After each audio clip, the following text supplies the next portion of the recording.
Le soleil se lève sur le Pays Basque. Une première nuit s'est écoulée sur ce Bikingman Euskadi. Aux premières lueurs de ce deuxième jour de course, Rémi Borion s'attaque au col de Spandel, au kilomètre 420. La nuit a été agitée. Rémi et Ronan, quelques centaines de mètres devant, ont cherché le sommeil en vain. Ouais, je me suis arrêté souvent, je fais des petites pauses. J'ai essayé de dormir, mais ça n'a pas trop marché. Pourtant, c'est bizarre, hein. Là, c'est pas l'adrénaline qui me maintient. Je sais pas, j'arrivais pas à dormir. Bon, après, j'étais un peu n'importe où chaque fois. Je crois qu'il me faut un lit. C'est peut-être l'option de ce soir, ça. Ouais, j'ai roulé. J'ai juste des micro-siestes. C'était pas fameux, mais bien que ça fasse avec. 10 km d'ascension avec une pente moyenne dépassant les 8%. Un obstacle déjà passé par Lauriane Placet. Même le premier au checkpoint 1, Sébastien Pailly, s'est fait assommer par le marchand de sable durant la nuit. Lauriane a donc pris les commandes de la course. Mais je me suis allongée 40 minutes. Là. Le premier, je l'ai repris, il a dormi. C'était avant le Spandel. Et on a fait un bout, on a discuté. En fait, comme on était tous les deux ensemble, je voulais pas qu'on roule l'un à côté de l'autre trop longtemps. Moi, au pied du Spandel, je me suis arrêtée à remettre de la crème. Lui, il est parti.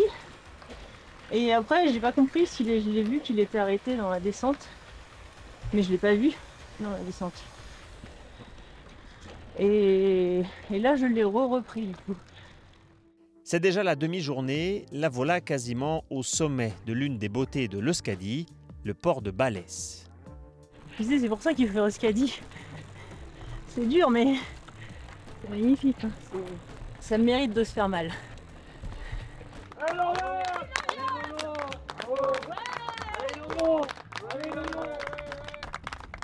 C'est le premier d'un enchaînement de 3 cols à l'approche du kilomètre 600. Viennent ensuite le col de Perresourde et le célèbre col d'Aspin. Nous sommes au sommet de ce col, 1489 mètres d'altitude. C'est l'un des cols les plus populaires des Pyrénées, emprunté 76 fois par le Tour de France, par le Tour des femmes également l'été dernier. C'est 12 km d'ascension depuis Haro en direction de Campan et au sommet, on peut observer ce panorama spectaculaire.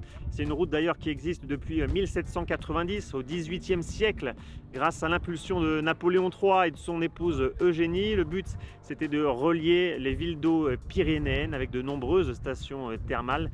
D'ailleurs, aujourd'hui, ce col d'Aspin est sur la route des cols des Pyrénées, qu'on appelait anciennement la route thermale des Pyrénées. Alors les thermes, c'est pour les vacanciers, pour les cyclistes. Les ultra-cyclistes du Bikingman, c'est plutôt le dernier col à franchir avant de rejoindre le CP2. Il est 16h05 à Campan. Lauriane Placet arrive la première au checkpoint 2. 621 km parcourus en 35 heures et 2 minutes. Dans notre tête, quand on est au CP2, c'est fini à chaque fin. Mais non, il reste un sacré. Enfin, il me reste encore 24 heures sur le vélo, quoi. Je commence à avoir mal aux jambes. Mais j'avais aussi mal aux jambes hier en arrivant au CP1. Je commence à accuser un peu le coup et j'ai quasiment rien mangé de la journée, donc ça aidait pas. Et j'ai pas mal de brûlures au niveau des fesses et ça, c'est un peu dur à gérer. Moins d'une heure plus tard, Sébastien Pailly arrive à son tour, visiblement très pressé. Bah, ça va mieux, hein. J'avais besoin de dormir. Voilà. 3h30. Je suis arrivé trop fatigué la veille de la course. Hier, ça m'a coupé les jambes. Et là, maintenant, c'est bon, c'est parti. Je suis quelques sommeil, on verra. 3 minutes d'arrêt pour Sébastien et c'est reparti. Pendant ce temps, Lauriane s'est mise à l'écart. Une sieste de 30 minutes et ça repart. Ça permet de partir frais et de se dire que ce sera peut-être pas une sieste que je ferai par terre dans le froid. Il reste moins de 360 km à parcourir. Un duel pour la victoire se dessine. Plus de 200 km derrière, quasiment au même moment, les coureurs situés entre le top 10 et le top 20 approchent du col de Spandel, sous une chaleur avoisinant les 30 degrés. J'ai fait 2 allers-retours au son. Pourquoi? Parce qu'en fait, je vais bosser des Spandel. Et là, t'as trouvé? ouais, regarde, j'y suis. Ah là là. Ah, les joies. Hier, j'ai mis pied à terre comme je n'ai jamais mis pied à terre. J'ai marché près de mon vélo, je n'ai jamais fait ça. Aujourd'hui, j'ai marché une seule fois sur 50 mètres, donc jusqu'ici, il ne faut pas se plaindre. J'ai pas dormi cette nuit, j'ai essayé de dormir sur le bord de la route et puis en fin de compte, au bout d'un quart d'heure, je suis parti. Et puis j'ai réussi à faire une sieste ce midi dans un village. Et puis c'est tout quoi, mais j'avance difficilement quoi. Derrière, c'est un peu de dopage, du coup. Parlons-en. Ça marche pas trop mal, voilà, bon. Si on y arrive, on a le droit à un cookie. Voilà, c'est récompense.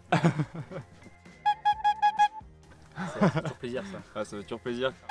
Quand on se fait doubler ou quand on double des participants, voilà, ça donne le sourire. À chaque fois, quand tu crois que c'est bien une partie roulante qui va t'arriver dessus, t'as un truc comme ça qui te pète les jambes.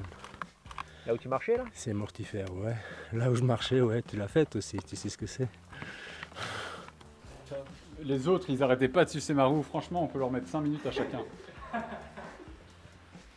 Et Emeric, il fait semblant qu'à chaque fois, il est devant en haut des côtes. Hein, mais ça, c'est juste pour faire du show parce qu'il est en maillot à poids. Mais en vrai, il est derrière.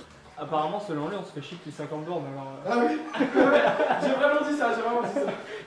On a récupéré là sur les 50 derniers. Ouais. On a fait un peu de jus. Ouais. On a eu beaucoup de mal à la descente de Claire Saint-Martin parce qu'on cherchait absolument à manger. Donc on a un peu galéré, mais après on a fait 2 bonnes pauses, on a bien mangé. Et on s'attend à l'enfer sur Spandel, mais du coup on est chaud en fait. Spandel, c'est gestion de la chaleur, absolument. Et c'est tout, le reste c'est au train à 2 à l'heure. Et on monte. Tant qu'on a de l'eau, on arrive à monter. Retour au checkpoint 2. Laurent Garbolino arrive quasiment plus de 4 heures après les 2 premiers. Là je vais faire une petite sieste. Et puis je vais faire le Tourmalet de nuit, ça va être un régal comme ça, il n'y aura pas de voiture, pas de moto. Et puis on va continuer tranquillement, on verra ce que ça donne à l'arrivée. Normalement, on pourrait boire l'apéro demain soir à Anglette. Ouais, je vais essayer de garder la 3e place. Voilà. Déjà 1 arrivé et 2 si je finis 3e, ce serait bien. 1 heure et quelques plus tard, ces poursuivants rejoignent eux aussi Campan durant la nuit. Je pense me reposer un petit peu. Je monterai bien quand même le Tourmalet. Et après, peut-être dormir en bas du Tourmalet. Alors la stratégie c'était plutôt de prendre un hôtel pour bien dormir. Mais pas réussi à trouver, ou alors ça faisait trop long.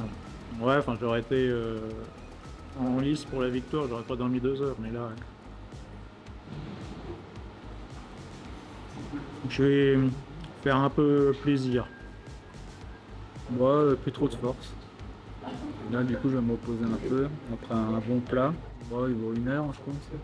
Faut mieux repartir après. Devant eux se dresse maintenant l'un des obstacles majeurs du parcours, déjà franchi par le top 3. Le mythique col du Tourmalet à 2115 mètres d'altitude, pour débuter la dernière portion vers la ligne d'arrivée. Au classement provisoire après cette 2e journée de course, Sébastien Pailly a de nouveau pris la tête, pris en chasse par Lauriane Placet. La stratégie de la nuit pourrait être décisive. Derrière eux deux, une bataille pour la 3e place, actuellement occupée par Laurent Garbolino, devrait avoir lieu.